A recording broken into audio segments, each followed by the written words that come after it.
Inson hayotining eng muhim jihatlaridan biri bu sog'lig'iga g'amxo'rlik qilishdir. Chet eldan qaytgach, inson o'z sog'lig'i va oilasi salomatligi uchun javobgarlikni o'z zimmasiga oladi. Buning uchun siz sog'lig'ingiz holati haqida bilishingiz zarur. Har bir fuqaro OIVga testdan o'tishi, mutaxassis ko'rigida muntazam bo'lish orqali o'z burchini bajaradi. OIV testlari anonim tarzda o'tkaziladi. Bu esa shaxsning konfidensialligini saqlashga imkon beradi. Haqiqatni bilishdan qo'rqmang. Aksincha, mutaxassisga o'z vaqtida murojaat qilish va davolanish to'liq hayot sari asosiy qadam ekanligini tushunish muhimdir. OIV bu hayotning tugashi emas, balki qabul qilinishi kerak bo'lgan holat. Mutaxassis maslahati, bepul maxsus davolanish va unga rioya qilish, faol va baxtli hayot kechirish, shu jumladan sog'lom bola tug'ish imkonini beradi. Salomatlikka e'tibor berish baxt va farovonlik garovidir.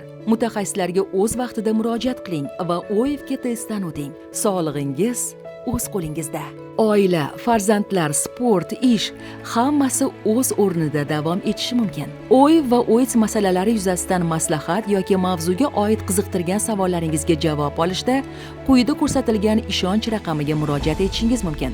Konsultatsiya anonim tarzda taqdim etiladi.